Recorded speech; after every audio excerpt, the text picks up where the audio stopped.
What's up, guys? I thought since Federer announced his retirement, I might just watch some videos in the background and talk about, I guess, his influence on me as a tennis player a little bit. He's definitely been an influence on me in some regards, for sure. A little while ago, I guess a few years ago now, I definitely gave the one-handed backhand a chance, and I think he was probably a large reason as to why. Because I think he represented it in such a way that just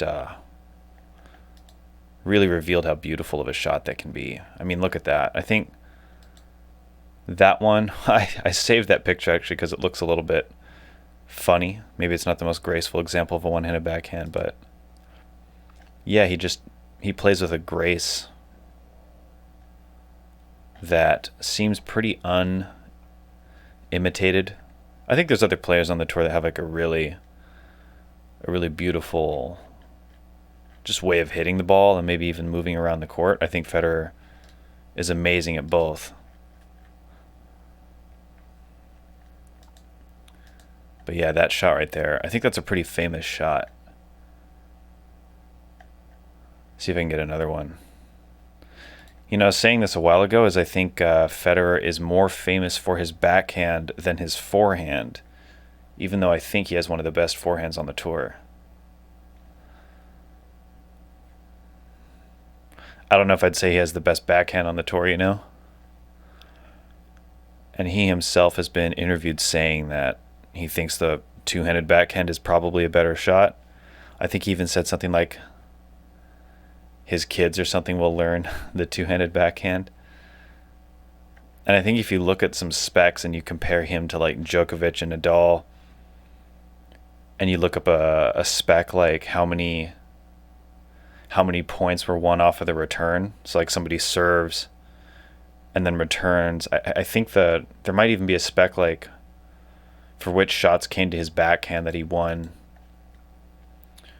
off a return versus the other two, and his is much lower than Nadal or Djokovic.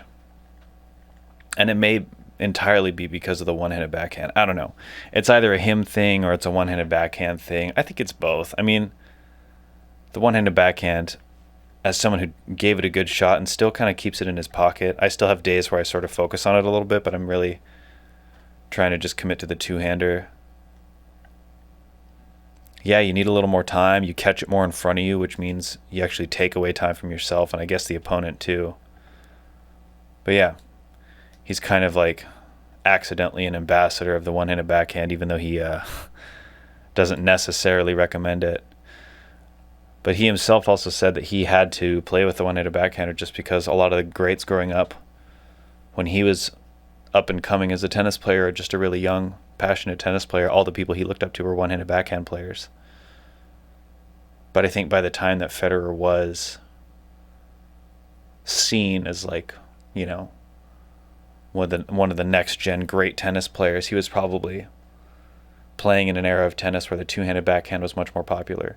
He's an interesting case because he has been at the top of the game for so long. That's one of the reasons I think his career is so interesting. And he's one of my favorite players.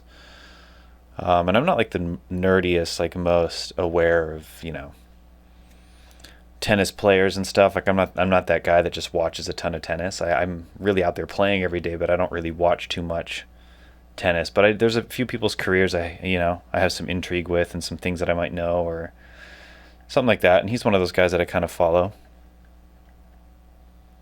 Yeah, anyway, I was thinking about him the other day. I'm just going to play this in the background. There's a video by this channel. Okay, just 11 subscribers, but I don't want to like take credit for this video when I'm playing it from someone else's channel. So anyway, there it is. Just going to watch this because one of the things I appreciate is his footwork. So I'll just talk while we watch this a little bit. Also notice where the way his racket is facing, right? Because he actually fidgets with his racket a little bit, I noticed. This is one of the Pro Staff models, right? So you see that the white part of the racket is a little further up on this side than on that side. So that way you can tell which side he's actually facing when he hits the ball, which racket side is facing down when he's hitting the ball or something. So because I was just curious, like, does he always hit the forehand with the same face of the racket? Because he seems to fidget with it a lot. And I'm just kind of studying silly details. It's okay. He's hitting his forehand with the white side down. And then he does again.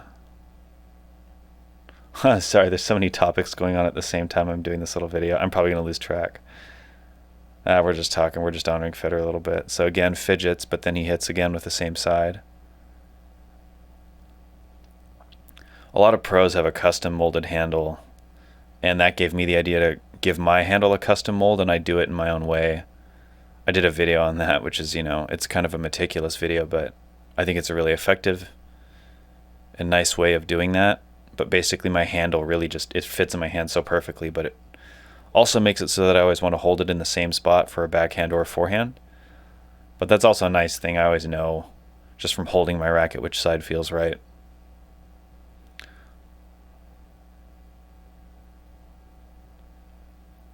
Yeah, Federer has very clean, efficient footstep work, but he also just looks really light on his feet at the same time.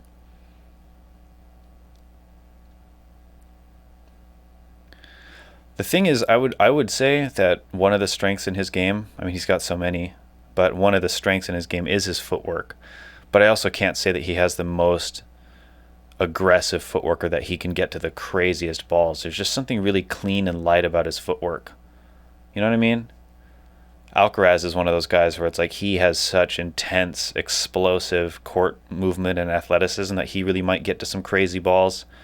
Medvedev's a funny case because he's kind of a taller, lankier looking guy, but he moves so quickly in a way that's kind of unexpected. But he gets to some crazy balls too.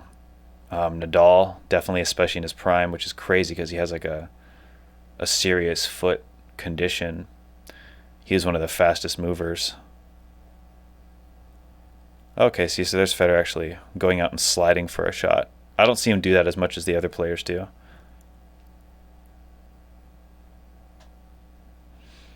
Djokovic, obviously known for his crazy super split backhands. Like his sliding straight up does the split backhands and still gets a ton of power on it. That's just insane. Yeah, you know what? I think all these forehands are being hit with that racket side on the same face, despite the fact that he sometimes just fidgets with his racket a little bit. He always seems to catch it on the right side, or on the same side, I should say. That's funny, huh? I always figured that little bit of racket fidgeting would be a bad thing. Like you're just risking grabbing it on the wrong side. Huh. Anyway, there's that. In this video, I don't know if you're going to be able to tell easily which side of the racket face he's holding it on, but this is a more recent video, isn't it? It was posted in 2021. Yeah. I forget how many knee surgeries he's had. Let's take a look at that. He retired when he's 41, by the way. I'm not sure if he was when is his birthday? He's 6'1" and he was born August 8th. Okay. Yeah, so he turned 41 recently and retired. So the last time he was on court for some real tennis, he might have been 39, he might have been 40. I'm not going to try to look that up, but it must have been one or the other. Yeah. How many knee surgeries has Federer had? Has Federer had 2 or 3, right? Let me see. Okay. The 40-year-old underwent a third procedure on his right knee following Wimbledon, having already had surgery twice in the first half of 2020 and another procedure on his left knee in 2016. Oh, okay. So is that a total of 4? Huh. A third procedure on his right knee. So it either means like he's had 3 on his right knee or the third knee surgery or whatever was on his right knee. Nah, I think it's 4 total actually. Yeah. If I'm understanding the text correctly. What's funny is the day that he retired, before I actually knew about it, I was thinking about him and just wondering and kind of putting myself in his shoes and just thinking, man, if I had to go through another surgery after already having this many, like how, I don't know, I would just start to think like it's a sign that I should probably just call it. I've already had a great career, but also just, do I want to even go through a 4th one after already having that many?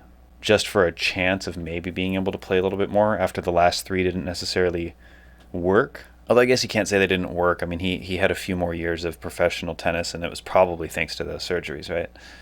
But yeah, surgery is it's one of those last resort options. You know, if nothing else works, then you do surgery. And hopefully that doesn't make things worse. So it's just interesting, on the day that I was really putting myself in his shoes, I find out later that he did indeed announce his retirement. So interesting timing, huh? Oh, I'm going to mute it in case of sometimes they play music and then it brings up like a copyright strike. Oh yeah, I was saying how famous Federer is for his backhand. Do you guys think that's accurate, that he's more famous for his backhand than his forehand? And it's slightly ironic because his forehand is one of the best, but it's a little bit overshadowed in some ways. Just because the one hand is such a special shot, and he happens to be, like one of the most famous tennis players of all time.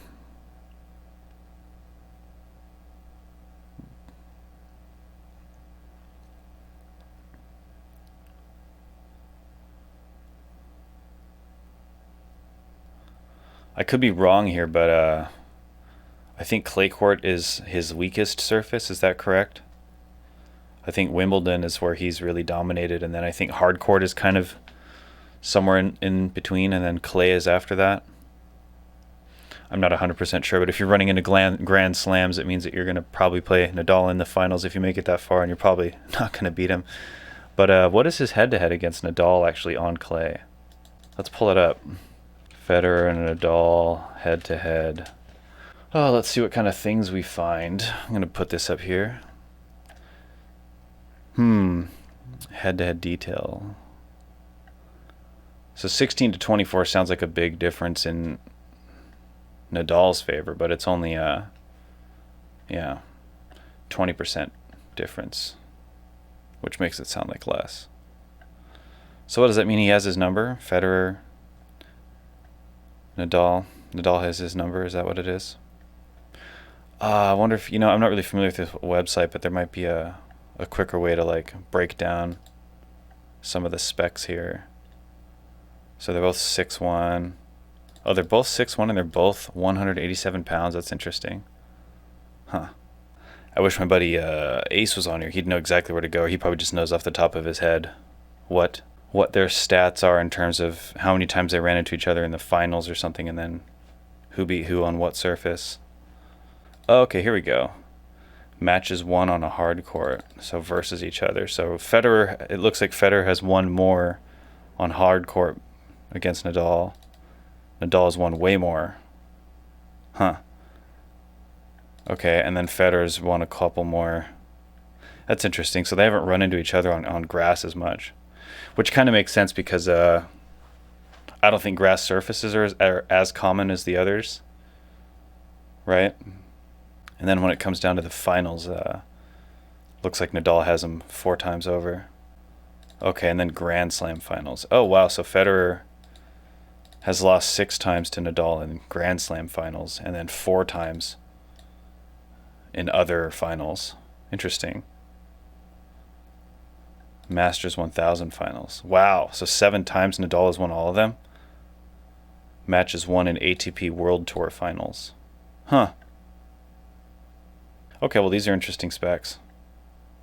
These are the game scores. Huh. Interesting. Okay. Head-to-head by surface. Oh, this is the kind of specs I've been looking for. Okay, Federer and Nadal have played each other 4 times on grass, all at Wimbledon, with Federer leading the head-to-head on grass 3-1. The one match where Nadal beat Federer on grass was in the 2008 final, which is widely regarded as one of the best tennis matches of all time. Okay, I didn't know that, but I've probably seen highlights from it if that is the case, because I've seen highlights where it's obviously like a younger Nadal and a younger Federer playing on grass. That must be that game. Yeah, there's so much more history on clay. Wow. I wonder how that is, but I guess it's because there's a lot of other... Yeah, these are a bunch of different kinds of tournaments. You got the French, the Rome, Madrid, Hamburg. There's a lot of these tournaments I don't even know. The Hamburg Open. Huh. I'm not even sure I was aware of a Rome Open, to be honest. Like I said, I'm not the biggest tennis nerd in that regard. And then hard courts. Oh, so they've definitely run into each other on hard court more than anything else. Okay, wait, let's see. I'm just skimming here real quick. Federer and Nadal played each other a total of 20 times on hard courts and then 16 times on clay. All right. I'm just reading a little bit here. The 20 matches do not include a walkover Federer received when Nadal pulled out of the 2019 ATP Masters 1000. Okay. I wonder if that spec earlier was, because I remember it was like a 2-1 for the ATP 1000 Masters. I don't know if that one's counting when Nadal had some kind of walk-off. Federer and Nadal. They first played each other in 2004 and have since played 40 times. Huh. You know, at least in terms of ATP, whatever tournaments and stuff. That's cool. They have a fun history. I don't know too much about it, but I think in the beginning they weren't really a fan of each other. But they pretty quickly became extremely close friends. I think that's a huge oversimplification of the story. So Federer and Nadal, huh? So the first time they ran into each other, does that mean Nadal beat Federer, and then it was a 2-1 in Nadal's favor, and then 3-6, and then 6-8, and then 6-12? Wow. So is that the case that every single year Nadal had more wins than Federer? There's a couple ways to look at this, I guess. Okay, let me see. Yeah, I'm just learning here because I know that they have a pretty deep rivalry, but if you look at the numbers, it kind of looks like Nadal has always had Federer's number. So this is their head-to-head total, right? So this is like their entire history every year on this side. And then you have Federer, Nadal wins. So it always seems like Nadal has more that year, but here's one where Federer has one more, but then he has none. Then it's even, then he's down 2, then he's even, then he's down 4, down 1, then he has 1. Wow, okay, well then in 2017 he had 4 against him. Was that a good year for Nadal too, or was it a bad year for Nadal, I wonder? Or just maybe an amazing year for Federer? Is that the year that people talk about his backhand being unstoppable? 2017 or something like that? Let me see if that's the one. 2017 Australian Open, Federer. Is that the one who's wearing like a green shirt or a white shirt? Like that white and pink one? Maybe that's the one that people are talking about. Huh. So that's like the only year that it really seems that Federer kind of dominated Nadal. It's when they had a 4-0 head-to-head for that year in Federer's favor. Okay. Huh.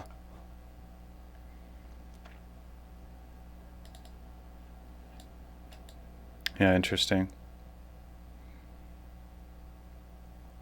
That's from their most probably famous head-to-head match in 2008 Wimbledon's final. Huh. We can, I want to play this a little bit, but I'm worried that I'll get a copyright strike and then this whole video will get blocked, so you guys can watch that. As much as I'd love to watch that a little bit and talk about it, I'm pretty sure that will just that'll just lead to some kind of a copyright strike on this video, unfortunately. But I think we could probably watch this a little bit. Love tennis. I wonder if they are claiming ownership to this video. I already watched something a little bit, so we'll see. Just watch a few more. I kind of have to head out here soon, but yeah. Let's see.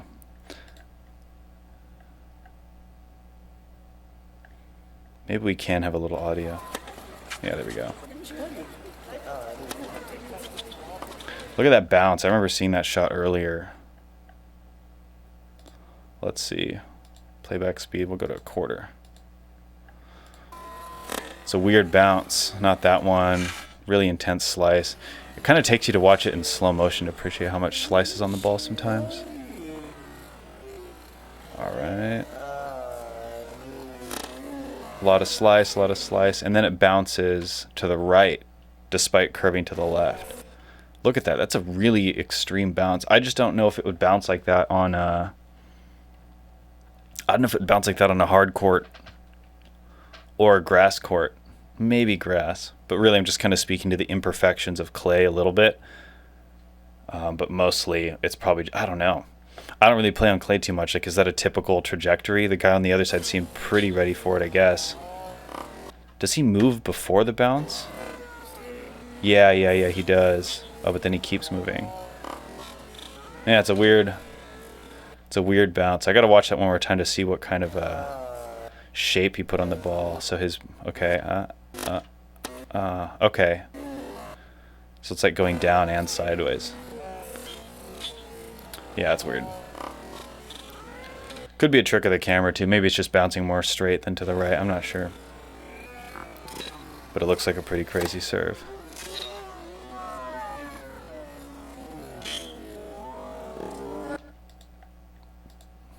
The sound is so nice, isn't it, when you play it super slow-mo? Sounds so broken.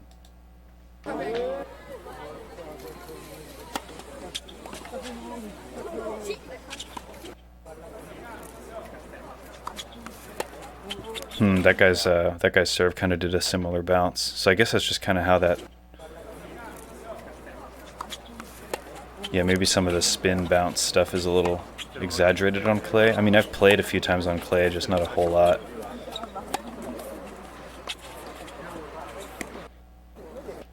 That's funny. They should have just left that in because if Federer hits it out of the whole park. Big mishit. Ah, see, he's only human. Yeah, look at that racket fidgeting right there. How do you catch it on the right side? You see what I mean? I mean, obviously you can just get really good at it, but like, look at this. Look at that racket spin. It's crazy. It's a lot. Spun it like 15 times in the course of just waiting for that dude to serve. So I don't know if he's always holding it on the same side or not when he's hitting a forehand or a backhand. I'm very curious about that.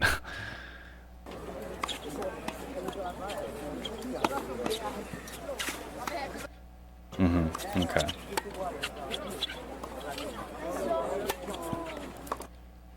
You guys ever notice how Federer kind of, it's like he's watching the ball when it comes to his forehand, and then as he hits through it, it's like his head is still there watching the ghost of the ball, like it's still in his contact zone or something. Watch this. Watch his head. See that? It just kind of watches where that sweet spot is.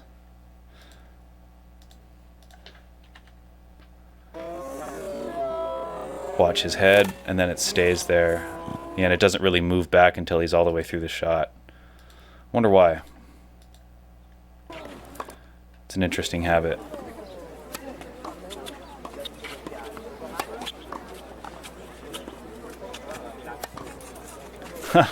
Yeah, there it is again. Look at that. Watch his head. Huh.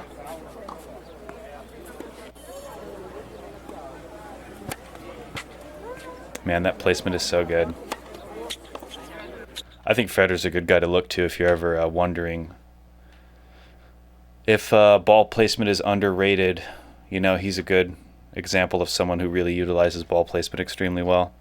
Obviously, all the guys on the tour, especially the greats, have a pretty huge serve, but there's other people on the tour that have an even bigger serve. But I think once you start to separate people into category, like once they cross the threshold of having a huge serve, there's other details to appreciate about what makes their serves different. And Federer is definitely in the case of placement. Yeah, I mean, look at that. It's a great slice. Just got to see it one more time. Yeah, wow, it just curves so hard right at the last second. And that's good.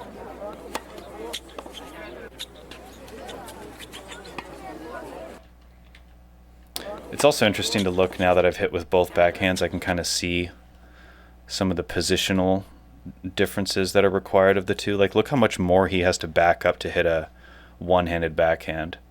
So the thing is that the contact point is in front of you, which means that you're technically making contact with the ball further up in front. So like in that regard, you're not getting pushed back too far. But your actual body is getting moved back further. So like what if you have to move way back just to hit a backhand? and then you have to hit a forehand all of a sudden, and then now you're kind of behind the ball. Whereas if you hit a two-handed backhand, you wouldn't be as behind the ball now when it's time to hit a forehand. My point is, like, when you hit a one-handed backhand, your spacing for contact is really different on the left side of your body and the right side of your body, right? The ball contact is quite far in front of you, and then with the forehand, it's just kind of maybe slightly in front of you and off to the side. Whereas on a backhand with two hands, it would kind of be the same. So like your body positioning is relatively, it's more symmetrical, I would say. And it's just kind of an interesting, that's not always a downside, but I think in this situation where he's moving back to hit the ball, let me see, am I playing at a quarter speed here? Yes, he's moving back to hit the ball. He does have to move back more than you might have to on a two-handed backhand. See that? Yeah, he's moving back. And then even still, he's like stepping back as he hits through the ball. Like, see, his body's still moving back. Then his weight goes to his back leg, which is his left leg, and then he shifts back towards the center of the court. Interesting. Yeah, moves back to center. Oh, he got the shot, though. He hit a winner off of that? What a nut. Wow. Okay, I'm surprised that he got a winner off of that. Well, that's the other thing, too, about the one hand is you can really come through on the ball. You just have so much range of motion. Whereas with the two, it's like you don't have that range of motion unless you really get your upper body to rotate into it. But then even so, through the follow-through, like you're, I don't know, you have to start making compromises on how, on your swing path a little bit to accommodate movement for both arms. So yeah, they both have pros and cons, I guess. It'd be really nice to just have a forehand on both sides, you know what I mean?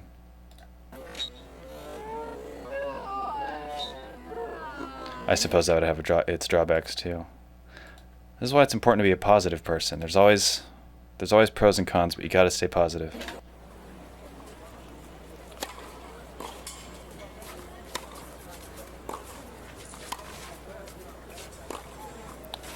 Yeah, look at that clean footwork. And that racket fidget.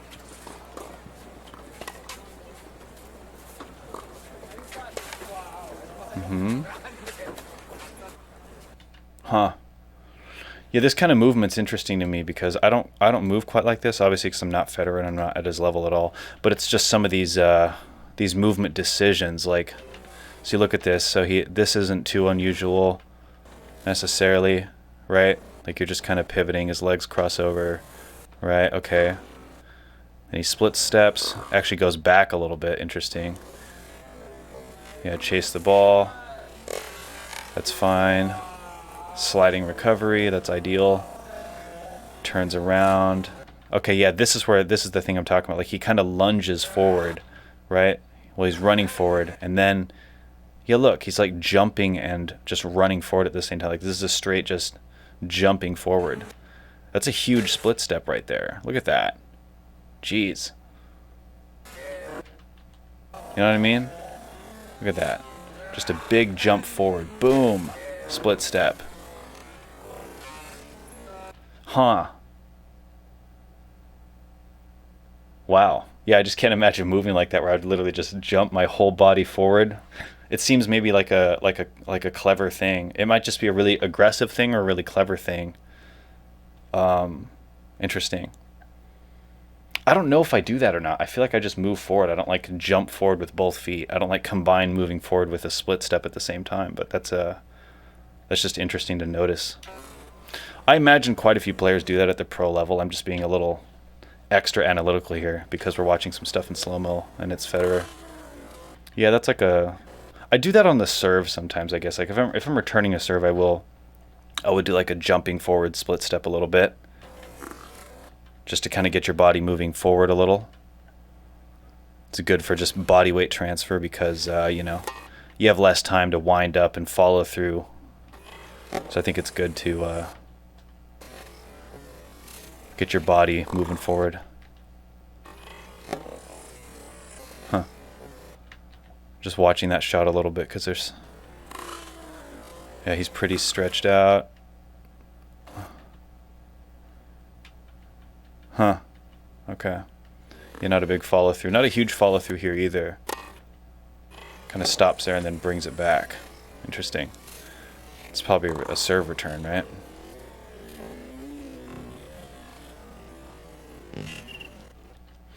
I remember at some point just accepting that a return can only be so good, you know? Like at some point you just have to respect that your opponent is going to serve so big. And if you can just get it over and not put it in a place where the next shot that comes back is going to lose you the point, then that's a good return. Like you're kind of just trying to survive and minimize the damage a lot of the times. And if you're really lucky, maybe you can win off the return or get a really good attack in on the return. But it's just like, for the most part, I think after a certain level you just got to be like, okay, I'm here to survive. Yeah.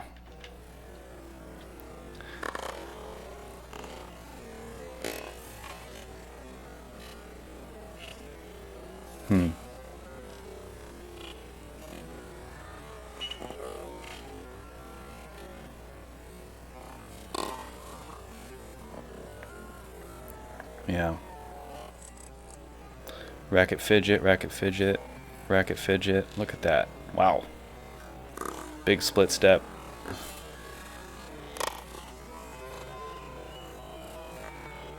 think we'll go back to, let's go to half speed, huh? This is nice to watch.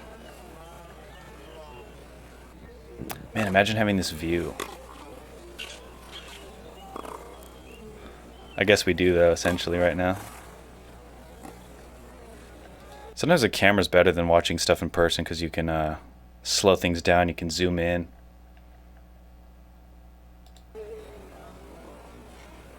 You know, I've actually never seen professional tennis in person, but I should go to some kind of a local event that still has really high-level players come out. Like there's people on the tour that'll come out to some local events that have some kind of, 10K prize pool or something. Someone in the top hundreds or even the top like 50s may show up to something like that. And a lot of the times you can watch that kind of event for free, at least in the beginning rounds or the practice sessions or something. I should just go. There's a video of Kyrgios talking about you always want to catch the ball in the apex, not when it's falling. But here's an example of Federer hitting the ball after the apex. So, I don't think there's any hard rules about how to do anything.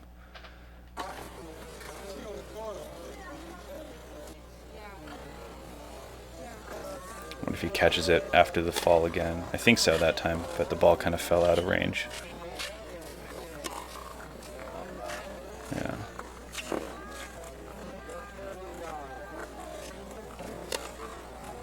Yeah, cool. This video makes me itch to want to play some tennis, and I will be today. I play almost every day, but I'm just like, I'm really feeling it now. Watching the footwork.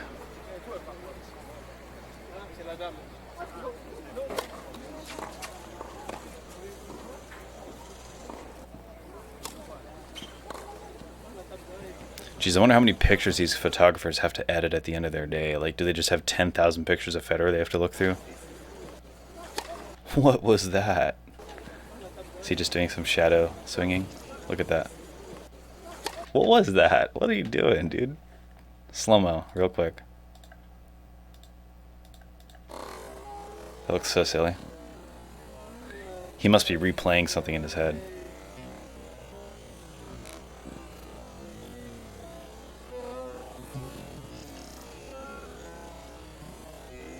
Alright, here it comes. What?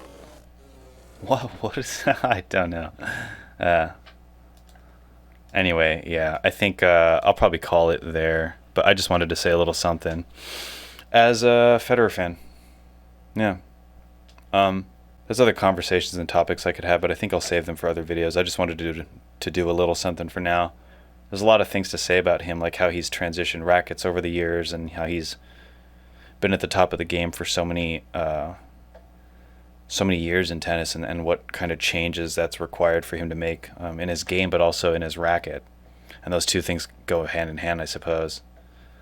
But he was there at the top of the game when racket sizes started getting bigger, when two-handers started becoming much more popular, when polyester strings began to dominate the tour. Like he You know, and then as those things happened, tennis became a little bit more of a baseline heavy game. It became risky to just go up to the net, and I think it's because the average ball speed and spin was higher, so it wasn't as much of a serve and volley kind of game. And so he was kind of, I think he was getting into tennis as it was transitioning out of that play style, because wood rackets were pretty much phased out by that time. But yeah, as he was getting into tennis, or like getting it to the top of tennis, I should say, there were quite a lot of changes that had recently happened, and then a lot of changes that were in the process of becoming very, very important. So it's just interesting that he was at the top of all that. So, you know, I'm just sure, like, if you could relate to his journey of staying at the top of tennis for so many years, it'd just be a really interesting story of adaptation and change. Yeah. All right. Well, I'm going to call it there for now. I haven't really done any content like this before, so I hope you enjoyed it. It was fun for me.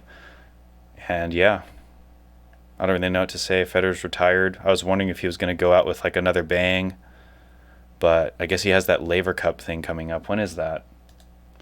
I'll try to watch that. The Laver Cup looks so cool because the gray courts and people are just, everything that isn't the court really stands out so much. Oh, so it's September 23rd to 25th. And it's, where is it held? Oh, it's held in Boston. Okay, cool. Yeah, the Laver Cup looks sick because I'm typing in Laver Cup and Google won't automatically just give me images. It's showing me everything but images. Do I have to say images? My God. There we go. Let's pull that up. Wow, that's what it looks like there? That's crazy. Just having that gray hard court is really awesome because the players really stand out. The ball probably stands out more. It's just such a cool aesthetic. I think tennis would benefit a lot from just having better aesthetics. I have a really, you know, one of my crazy ideas would be to have like a black light court. So basically all the lights would be black light. And the court would probably look something like this, maybe even a little darker than just this gray color. And you'd have stadium level black light courts, and the tape would light up, the net tape, the line tape, and the ball would really light up. And I think that would just look so cool. They have little things like that, sort of. There's some company called Exglosive. Yeah, this is kind of the idea. But I think what they do looks really casual, kind of. You know, look at how many balls there are on the floor. I mean, what a mess. And they set up outside, and they have these little, they're probably portable blacklight things. But the idea is really cool. I just think that something like this could be taken to a level where it'd just look so amazing on TV. I think you'd have to get people dressed in the right clothes, you know, like they have some kind of neon reflective thing. I feel like your racket should probably be visible. I think it'd be hard as a player, but also on the other end, just seeing like a ball fly over. I mean, you got to be able to see the racket, but wouldn't that be awesome? Yeah, anyway, I think a lot of these happen in Florida. I might have to go out there sometime just to catch it, but it's kind of hard to get a hold of the company and see more about what the event's actually like. But yeah, anyway, we will leave it at that. I got to go. I got some tennis to play, but obviously, you know, big shout outs to Federer and his contribution to tennis, and yeah, wish him all the best. And I'm curious to see how he'll continue to be involved in tennis. That's crazy. He's 40, huh? Time flies. I'm starting to feel that too. All right. Well, I will see you guys in a future video. Be sure to subscribe and like the video, and I will see you guys in the next one. Bye.